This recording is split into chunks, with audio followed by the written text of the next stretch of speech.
अनुभूत का अनुभव होता है, जानने में नहीं आता है ये। अब यही बात पिता पुत्र को कह रहे थे, तो हमारा ये चल रहा था कि वो कैसा है, बिना शरीर के निर्विकार है, गमन आगमन से रहित है, निर्विकार है, सब धर्मों से रहित है।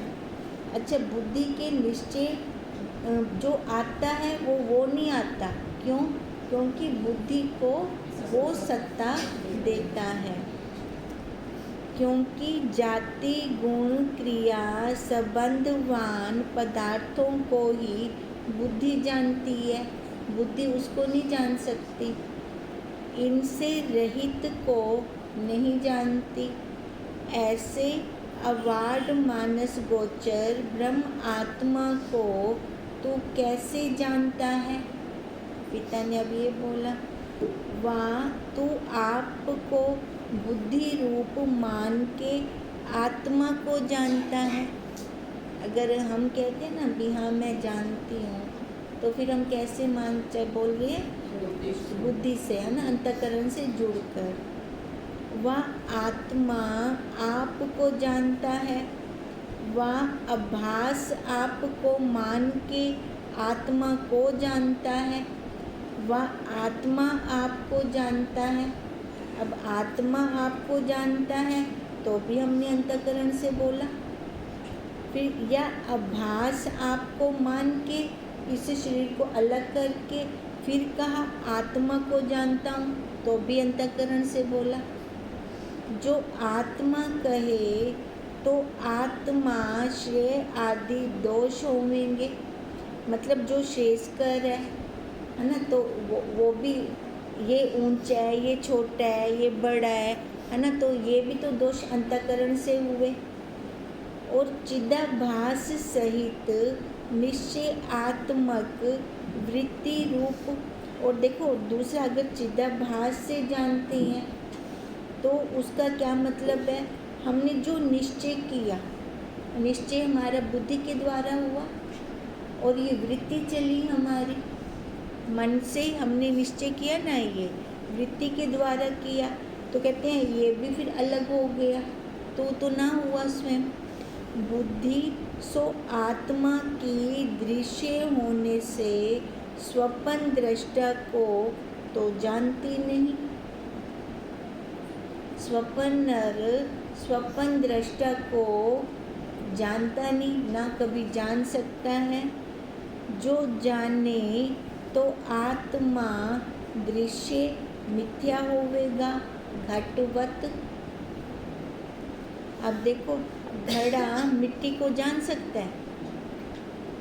घड़ा मिट्टी को नहीं जान सकता, क्यों? क्योंकि मिट्टी ही उसका स्वरूप है, उससे कुछ अलग होवेगा तो जाने। जैसे हम कह रहे थे ना कल भी, अपने आप को हम कैसे जाने? हम तो वही, खुद का वही स्वरूप है। अब कहते हैं अगर तू जानेगा आत्मा को, पहले तो वो दृश्य हो जाएगा, दृश्य होते ही वो मिथ्या हो गया, है ना। अब जो मिथ्या है तो फिर कैसे जाना? फिर भी ना बना। इससे हे पुत्र, अवास्तव स्वरूप के जानने से कल्याण नहीं होता। अवास्तव, जो वास्तव में नहीं है ना, जो वास्तव में नहीं है उसको मैंने जान लिया तो क्या मेरा कल्याण हो जाएगा? जो वास्तव जानने योग्य वस्तु है ना, उसके द्वारा ही तो कल्याण होगा। अब बाकी अवास्तव क्या है? जितने सारे बाहर पदार्थ हैं ये सारे अवास्तव हैं। अब उनको जानने से कल्याण नहीं होगा। अब जैसे पुत्र कह रहा है कि मैंने जान लिया, तो अभी पिता ने कहा कि तूने जाना नहीं, क्यों? क्योंकि वो ऐसे अलग कोई वस्तु नहीं है ना जिसको हम जाने। जैसे अभी यहाँ पे कितने पदार्थ रखे हैं, हाँ मैं इनको जान रही हूँ, अब जान रही हूँ, हाँ अलग है तभी जान रही हूँ। अब अपनी अनुभूति तो मेरे को खुद को होगी, अब मेरी अनुभूति आप कैसे जान सकते हो, आपकी अनुभूति मैं कैसे जान सकती हूँ? ये खाली अनुभव का विषय है ना। इसमें क्या होगा, निश्चय होगा मेरा। पुत्र ने कहा, हे पिता, जिस धर्म से जो निरूपण किया जाता है सोई तिसका स्वरूप होता है। अब देखो, जिस धर्म से जो निरूपण किया जाता है उसका वही जो निश्चय कर दिया है ना। जल का क्या स्वरूप है, तरल है ना, हलचल होती है उसमें, ये जल का स्वरूप है। ऐसे हर एक वस्तु का अपना स्वरूप देखे। दूध का क्या स्वरूप है, सफ़ेदी है, ये उसका स्वरूप है। जड़ का क्या स्वरूप है, असत्य है, जड़ है, दुख रूप है, जो मिथ्या पदार्थ है। और जो हमारा अपना स्वरूप है उसका क्या है, सत्य है, चित्त है, आनंद रूप है। अब पुत्र क्या कह रहे हैं, जिस धर्म से जो निरूपण किया गया है। देखो, हर एक, अगर हम शरीर में देखते हैं तो हर इंद्रिय का अपना धर्म है। आँख का देखना है, कान का सुनना है, स्वतः अपने आप शब्द ले लेते हैं। हम ना चाहें ना भी तू ना सुन बुला भी ना, वो कन अपने आप पता नहीं किवें ध्वनि को गिन दे। फिर उसको रोको, अरे ना हुडे ना मन, तो हुडे ना मन, है ना। आज सुबह यही हो रहा था, बिल्कुल स्लो आवाज़ में चला के रख दिया फ़ोन पे, जैसे बच्चे गाने सुनते हैं। अपना पाठ कर रही थी ये, अब उसने बहुत स्लो आवाज़ में चला के रख दिया। अब कान अपने आप उस ध्वनि को ले रहा है, उसको ले रहा है। फिर कान को कह रही थी तो उसको मत ले,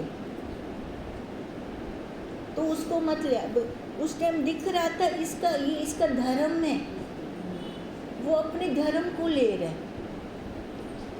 अब तभी कहा कि जिस धर्म से जो निरूपण किया जाता है सोई तिसका स्वरूप होता है ना। अब कान अपने शब्द से दूर नहीं रह सकता, उसका वो स्वरूप है। अब ऐसी हर एक चीज़ का उसने स्वरूप बता दिया। जैसे मनुष्य का मनुष्य तत्व धर्म से निरूपण किया जाता है। अब मनुष्य का जो मनुष्य तत्व है, तभी तो हमने उसको मनुष्य कहा। मनुष्य को हमने कुत्ता बिल्ला गधा क्यों नहीं कहा, है ना। उसका मनुष्य का अपना धर्म दिया गया है। जैसे मनुष्य का मनुष्य तत्व धर्म से निरूपण किया जाता है सोई तिसका स्वरूप है, तैसे ब्रह्म आत्मा का पूर्वोतक सत्य चित आनंद रूप विशेषणों से जो निरूपण किया जाता है सोई तिसका स्वरूप है।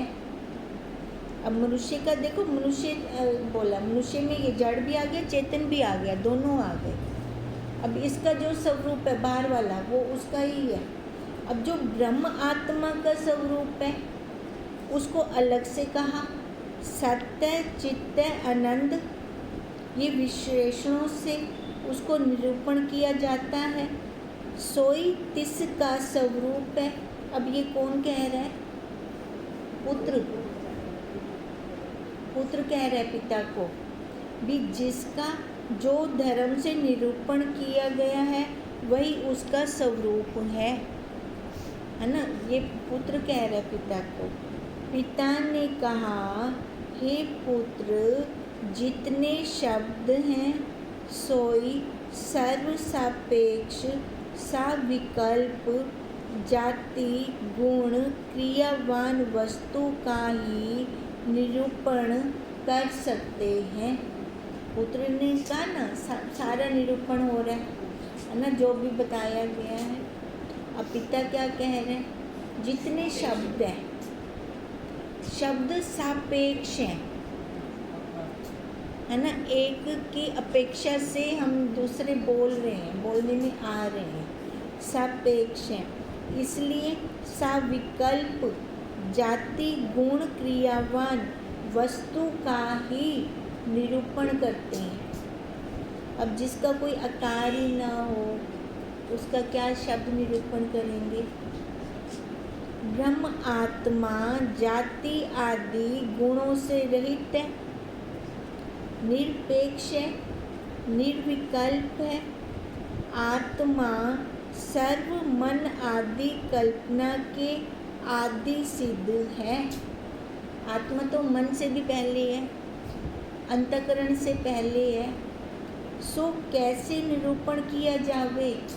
जब कुछ नहीं था वो सत्ता तो थी। जब कोई भी नहीं था उसका बखान करने के लिए तो बाद में आए। पहले तो बस हैता है ना। तो फिर कहते हैं जो पहले ही से ही है उसका हम कैसे निरूपण करें, कैसे उसको बताएं? अब देखो उन्होंने कहा ना ये जो शब्द है सापेक्ष है। पुत्र ने कहा ना सत्य चित आनंद ब्रह्म आत्मा का निरूपण किया गया है। तो ये किसकी अपेक्षा से किया गया है? हाँ, जड़ असत दुख रूप की अपेक्षा से। तभी पिता ने बोला कि ये जितने भी शब्द आ रहे हैं सापेक्ष है, किसी की अपेक्षा से। और जो अपना स्वरूप है वो निरपेक्ष निर्विकल्प है, सब गुणों से रहित है। आत्मा सर्व मन आदि कल्पना के आदि पहले सिद्ध है। सो कैसे निरूपण किया जावे? तो उसको हम कह नहीं सकते, कुछ उसका निरूपण नहीं कह सकते। हम ये भी नहीं कह सकते जैसे हम कह रहे हैं सत्य है, चित्त है, आनंद है, शब्दों में आ रहा है ना। जब तक बोलता रहेगा तो रहेगा, बोलना बंद हो जाएगा तो फिर अपने आप में आएगा। अब वही बात पिता कह रहे हैं कि कैसे निरूपण किया जावे। तथापि मुमुक्षु के बोध वास्ते सत्य चित्त आनंद रूप जो वस्तु है सोई ब्रह्म आत्मा तुम्हारा हमारा स्वरूप है। अब वो क्या कह रहे हैं पिता भी? खाली मुमुक्षु के बोध वास्ते तभी हमने सत्य चित्त आनंद का, नहीं तो वो कहने की भी जरूरत नहीं है। पर हम समझेंगे कैसे? समझने के लिए तो बोल चाहिए, वाणी चाहिए, तब हम समझेंगे। ऐसा श्रुति में कहा है। सो सत्य चित्त आनंद भूत भौतिक कार्य कारण रूप प्रपंच में किसी भी मन प्राण श्रोत्र इंद्रिय आदि अनात्म पदार्थों में भी घटता नहीं। किसी भी मन प्राण श्रोत्र आदि इंद्रियों को सत्य चित्त आनंद रूप नहीं कहा गया। कहा है उनको? नहीं, क्योंकि वहाँ घटता ही नहीं है। क्यों? क्योंकि वो परिवर्तनशील है, बदल रहा है, वो बार बार बदल रहा है वो। तभी उसको कहानी कहा है। तो किसको कहा है? वो साक्षी जो दिखाई नहीं देता, जो एक रस है, अनुभूति से हमारी है ना, सबकी अपनी अपनी अनुभूति से। वो क्यों कहा? क्योंकि बचपन से लेकर अब तक वो वैसा का वैसा है। हमें बचपन के खिलौने भी याद दिलाता है, हमारी ड्रेसेस भी याद दिलाता है, इसलिए उसको कहा। और किसी इंद्रिय को नहीं कहा। तथा आकाश आदि भूतों में भी वो घटता नहीं है। बाहर 5 महाभूतों में, भौतिकों में भी नहीं घटता, क्योंकि वो पदार्थ भी बदलने वाले हैं। तात्पर्य माया तत्कार्य किसी पदार्थ में भी घटता नहीं है, क्योंकि माया है ना, माया तो बदलती रहती है। किंतु बुद्धि आदियों के साक्षी आत्मा में ही घटता है। वो नहीं बदला, बचपन से लेकर अब तक वो नहीं बदला। वो सारा कुछ बताता है। शरीर बदल गया है ना, कपड़े भी गए, हमारे फ्रेंड सर्कल भी बदलता गया, पर वो नहीं बदला, कभी साथ नहीं छोड़ा उसने। तो उनकी अपेक्षा से उसको कहा, नहीं तो कहने को कोई शब्द नहीं है। ये मुमुक्षुओं के बोध वास्ते, हमारे बोध वास्ते श्रुति माता ने ये कथन किया, हमारे संतों ने।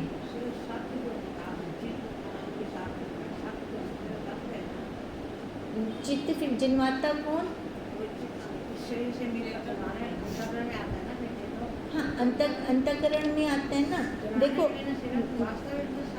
वास्तव में तो सत्य है ना, पर ज्ञान स्वरूप है, जानना रूप है ना। वो कौन बोलेगा? वो चित्त बोलेगा। इसलिए उसके 3 अवस्थाएं रख दी। अवस्था भी नहीं कह सकते हम। हाँ, खाली हमारे बोध के लिए है। वो तो है, फिर हमें पकड़ लेते हैं वो, फिर है ना, खाली बोध वास्ते है। कहते हैं, नहीं तो हम ये सत्य है, चित्त है, आनंद है, ये भी नहीं कह सकते। क्योंकि किसने देखा तो किसी ने भी नहीं। वो नमक की पुतली गई पानी में, वापस आई कहना, लकौन आंखें उनको। खाली बोध के लिए हम उसके इर्द गिर्द के दृष्टांत देते हैं। किसी पदार्थ में भी घटता नहीं, किंतु बुद्धि आदियों के साक्षी आत्मा में ही ये घटता है ना। इसको कहा ना कि वो आदि में ही था, मन से पहले वही था। इससे सत चित आनंद रूप वस्तु ही अपना आप आत्मा जान। अब जानना है तो किसको जानना है? अपने साक्षी स्वरूप को।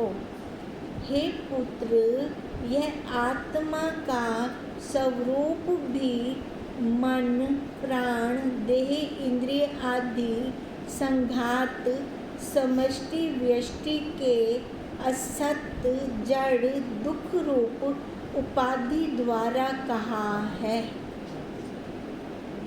ना। उसकी अपेक्षा से कहा उसको, नहीं तो फिर हम समझते कैसे? हमें इसका स्वरूप समझाया, बाहर वाले जड़ का, है ना। इसको तो खोल सकते हैं, इसमें वैरायटी बहुत है, उसके अंदर वैरायटी नहीं है, बस वो है। वास्तव से अवार्ड मानस गोचर अपनी आत्मा ही है। जैसे वृक्ष की चलन रूप क्रिया कर ही वायु का रूप जानने में आता है, अन्यथा नहीं। जब आंधी आती है, पेड़ कैसे जोर जोर से हिलते हैं, तब हम कहते हैं ना भी बाढ़ ना बन, भी आंधी आंधी पिए। कई बार तो पेड़ भी उखड़ जाते हैं, तब हम ये वायु का स्वरूप देख रहे हैं।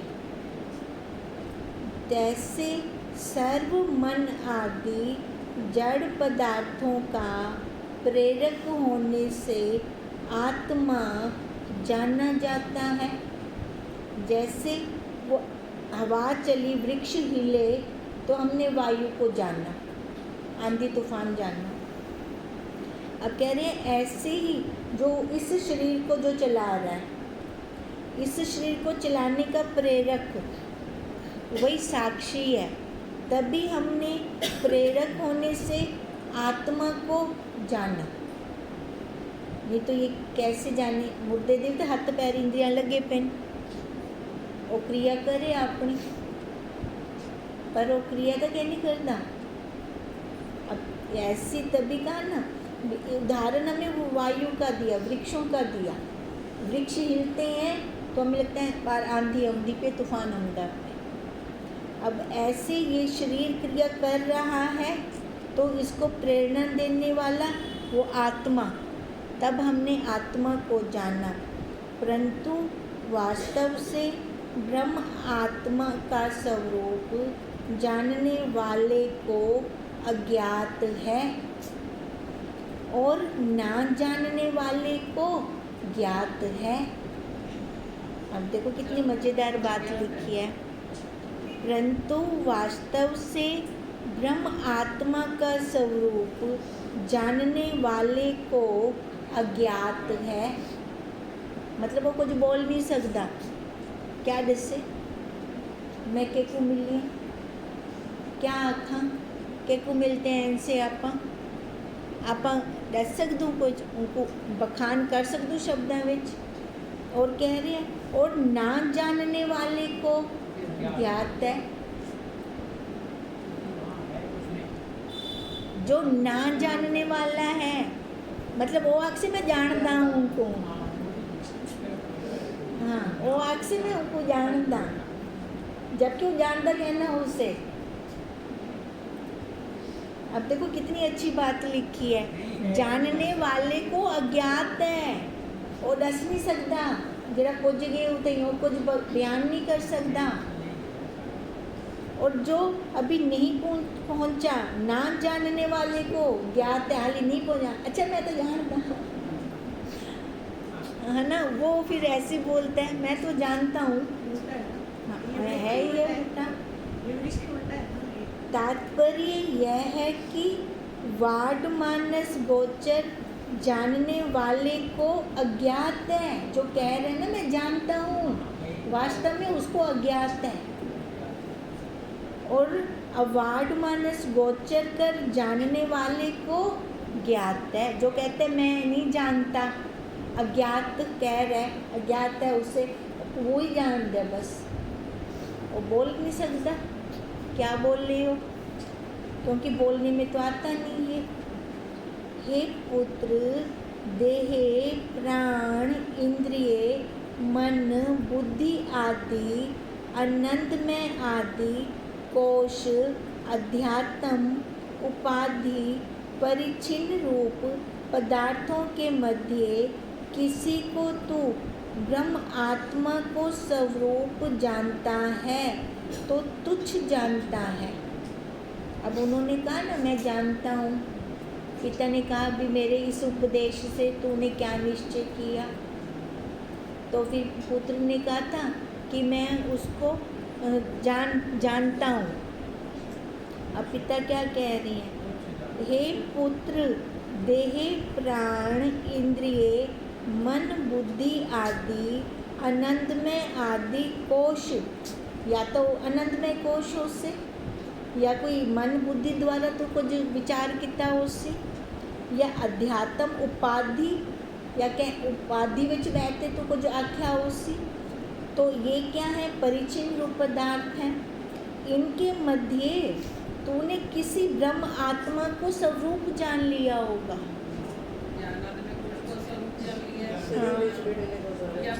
मन बुद्धि से, हाँ किसी से तूने कुछ जाना भी, इसके मध्य बैठकर तूने किसी को ब्रह्म आत्मा को स्वरूप जाना है तो तुच्छ जानता है। तैसे चक्षु आदि इंद्रियों के सूर्य आदि देव परिच्छिन्न रूप पदार्थों में किसी एक को तूने ब्रह्म आत्मा का स्वरूप जानता है ना, या फिर जो इंद्रियों के देवता हैं उनको तूने ब्रह्म आत्मा का स्वरूप जान लिया तो तूने तुच्छ ही जाना।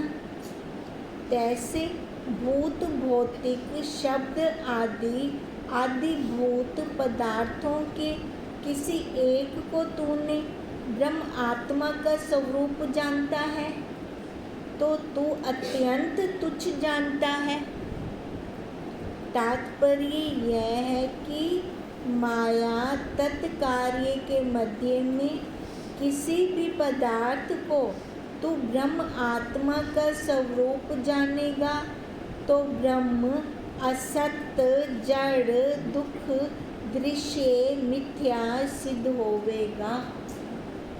है ना, अगर तू कहीं पे बैठकर तो उसको जान रहा है, ब्रह्म आत्मा के स्वरूप को जान रहा है, तो वो तो मिथ्या हो गया, है ना। वो अपना स्वरूप ना जानना तूने, क्योंकि जो जानने में आता है सो ब्रह्म आत्मा नहीं है।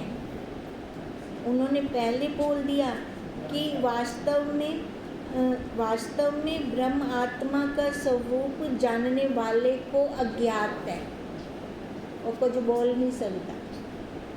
और जिसने बोल दिया तो उसने अभी जाना नहीं है। सो ब्रह्म आत्मा नहीं, किंतु ब्रह्म आत्मा सर्व मन आदियों को जानने वाला है। इससे सर्वपूर्वोत्तक उपाधि रहित ब्रह्म आत्मा का स्वरूप जाना जाता नहीं, क्योंकि वो किसी उपाधि में ही नहीं है। अगर हम बोलते हैं, है ना, मैं आखसा कि मैं जान दिया, मैं अंतकरण ते बैठते बोल सा ना, आप अंतकरण ते बैठते बोल सूता इंदा मतलब उनको क्या नहीं जान रहा, है ना। अब वही कह रहे हैं कि वो ब्रह्म आत्मा का स्वरूप जाना नहीं जाता, क्योंकि वो तो स्वयं प्रकाश है। अब मैं कह रही हूँ, मैं जानती हूँ, अब मेरी वाणी को, मेरी मन को, मेरी बुद्धि को वही तो सत्ता दे रहा है। वो तो बड़ा, अब पिता के जन्म को पुत्र कैसे जान सकता है? पुत्र नहीं जान सकता ना, पिता को पता है ना।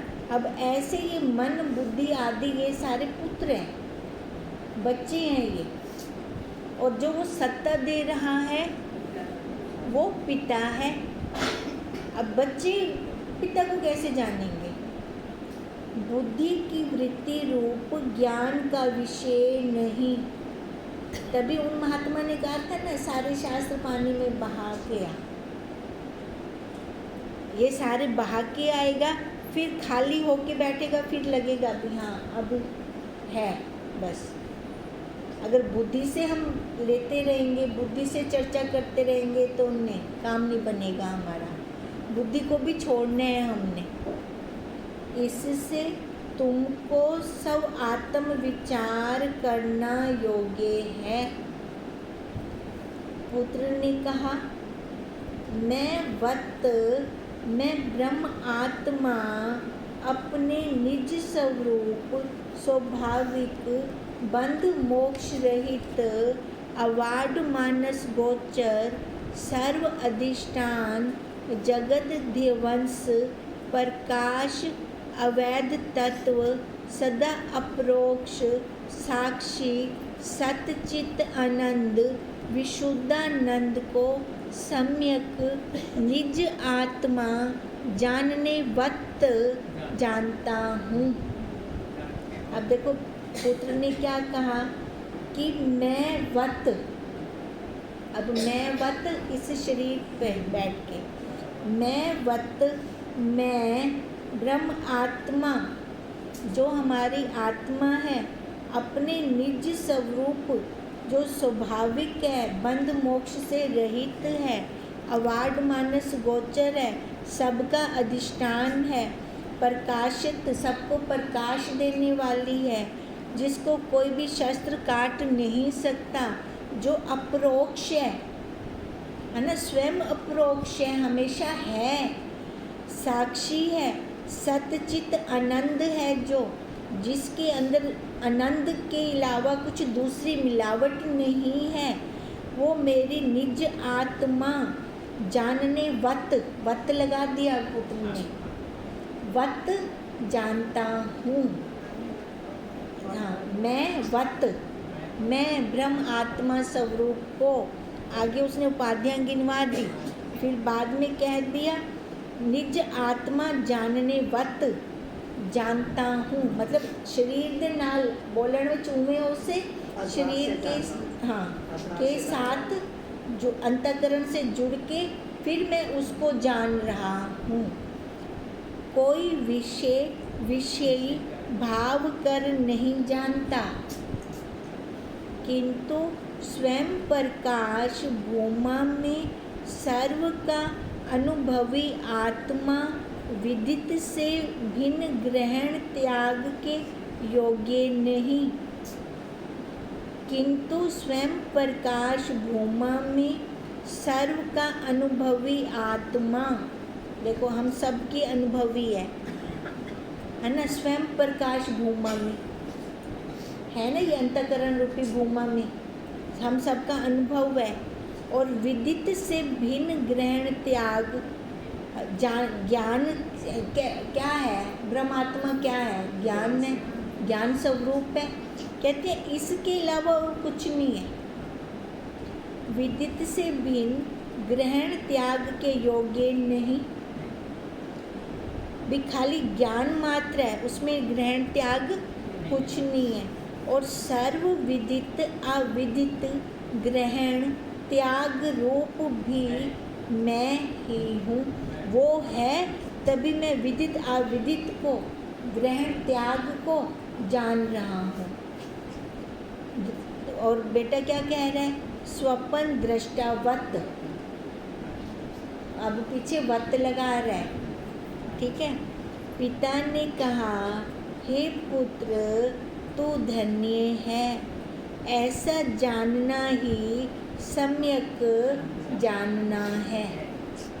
अब देखो, अब यही सम्यक जानना है और हम कुछ नहीं जान सकते।